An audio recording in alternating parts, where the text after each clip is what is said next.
For many first-time home buyers, getting over the down payment hurdle is the biggest challenge into homeownership. So, Bill, how much cash does a buyer need to have in today's market for their down payment? Okay. So many people out there think that 20% down, is the required down payment. We survey our customers and first-time home buyers, and they're like, they think 20%, and that's just the farthest thing from the truth.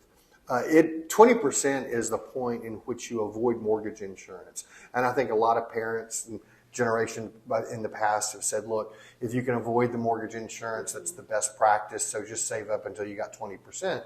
But in this market, getting into home ownership and owning your home, the mortgage insurance basically is an insurance policy that the lender pays for that ensures them that if the loan should ever go into default, they have an insurance policy to offset some of their losses. And it allows them to have license to go ahead and make that loan with the lesser down payment.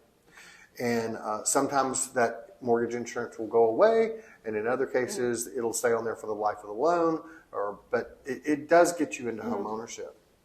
So with that being said, we've got some 3% down loan programs. That's pretty much one of the lowest. Some of them are community lending products that have an income restriction on them as far as how much you can make. And then some of them do not have the income restrictions. So answer the question there, we've got some conventional loan products that you can purchase a home with as little as 3% down. The next step would be 5%, 10%, 15%. FHA loans, they're 3.5% generally, and FHA loans there's a little bit expanded criteria with regards to credit underwriting, allows us to go a little lower credit score if we need to, but that's an option. And then, of course, for our service members that have, the veterans that have, served this country as part of their entitlements, they receive VA financing, and that VA financing can be 100% financing. Gotcha. Wow. So they can do 0%, 3%, 5%. It doesn't have to be 20%. And then also coming up with those funds to close. I mean, the way that we write the purchase agreement whenever we are going to buy the home, we can actually write it so that the seller is covering some of those closing costs. Right. So in addition to that down payment that we just talked about, there's some closing costs that the buyer, needs to budget for. What does that look like? Right. So we got the down payment. The closing costs are the fees that are associated with the loan that are one-time fees paid at closing. And they are really associated with the origination of that loan, such as the appraisal fee, who is the person who goes out and appraises the property, makes sure that it's worth what you're paying for it, for the lender. There are survey fees to make certain that there's no encroachments on to the neighbor's property or they encroaching on your property. There's title insurance fees that ensure that the title that's being conveyed to you is insured so that no one can come up and make a claim against you saying that they have ownership interest in your property that you're buying.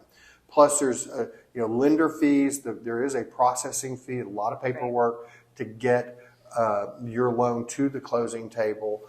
That are there, as well as the title company and their settlement fees that they have to charge. Those are one-time closing cost fees, and they're called closing costs. In addition to that, there are prepaids. Prepaids are fees that are collected in advance, that are fees that you're going to use, but they, like for instance, your hazard insurance policy. That ensures if gets theft, fire, liability, if someone gets hurt on the property, etc. They collect that premium up front at closing, and then also we put in 2 to 3 months worth of these taxes and insurance in an escrow account, so that there's a cushion in there, so that if they should go up, there won't be so much of an adjustment in your payment. Gotcha. So if a buyer has some cash set aside, they're looking to buy a home, they're trying to put pen to paper and figure out what they need for closing. I mean, is there some type of estimate that they can? Right. There's a loan estimate. I mean, typically that's my advice, because there's just so many options available out there. And where is this money coming from? Some of it can be a gift from relatives or there may be things like selling an asset that could assist you in your down Or payment. that seller's credit.